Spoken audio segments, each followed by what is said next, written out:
Menstrual cycle जो सा है it is between 28 to 29 days, plus minus 10 days हो सकता है कि किसी का 21 से 36 डेज के बीच का भी साइकिल हो सकता है, कि जरूरी नहीं है कि आपको 1 मंथ बाद ही पीरियड्स आए, किसी के 21 डेज बाद आ सकते हैं, किसी के 36 डेज बाद भी आ सकते हैं। Average duration is 2 to 7 days and जो ब्लड रहता है पर मंथ वो 20 cc to 80 cc यानी 80 ml तक रह सकता है उसका डिस्चार्ज। इसे नेक्स्ट स्लाइड कर दीजिए।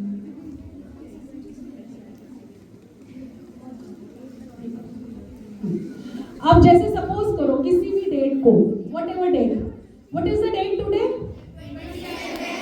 सपोज करो आपके फर्स्ट डे आज है, पीरियड्स आपके स्टार्ट हुए 27 को, तो that will be considered as the first day of your menstruation and वो लगा लिया हमने कि 7 डेज तक आपका या 6 डेज तक चला आपका पीरियड्स का, तो यहाँ पे हमारे यूट्रस में एक लाइनिंग बनती है, वो शेड होती है।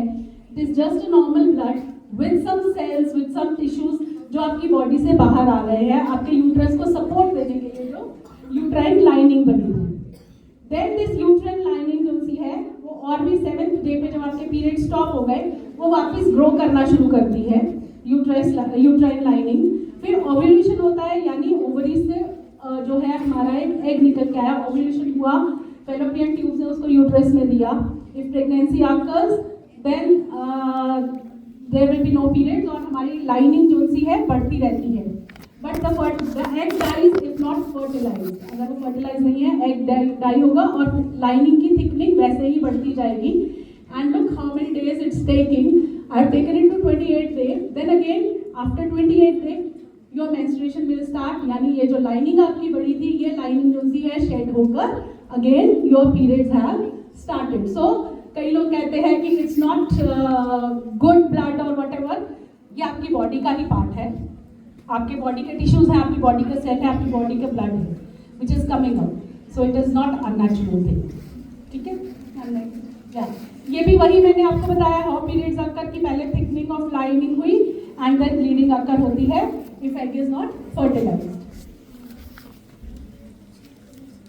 एक बार बंद कर दूं। Now the most important thing, hygiene during the menstrual periods. क्या क्या हाइजीन आपको फॉलो करना है? एक तो आपको use clean sanitary pads and tampons और menstrual cups whatever you are using, basically हम सैनिटरी पैड्स को ही प्रेफर करते हैं, आपको यूज करना चाहिए और ये एवरी 4 to 6 आवर्स आपको चेंज करना चाहिए, अदरवाइज आपको बहुत सारे सर्वाइकल कैंसर्स या जो हमारे बहुत सारे इन्फेक्शंस हो जाते हैं यूट्रस के, वो भी हो सकते हैं। ठीक है, तो change every 4 to 6 hours. Wash your genital areas with water and with mild soaps. Don't use harsh soaps या कोई बहुत परफ्यूम वाले या ऐसे नहीं कि हमारे से अच्छी स्मेल आएगी, नो, डोंट यूज दैट, बहुत इन्फेक्शन होते हैं उसके साथ, ये आपको याद रखना चाहिए।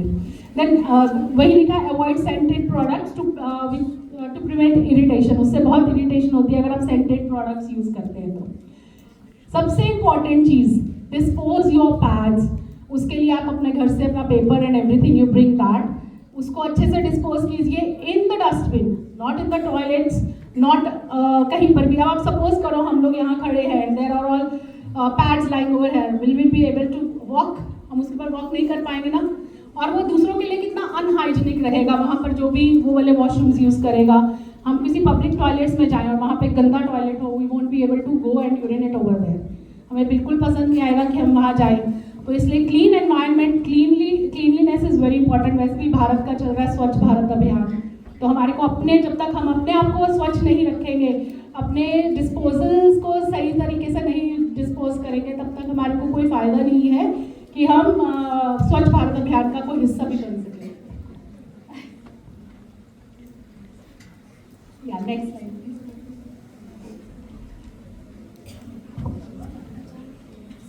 Now see, use sanitation products, pads use करें, 4 to 6 आवर्स आपने उसको चेंज करना है। Before and after changing the pads you should clean your hands.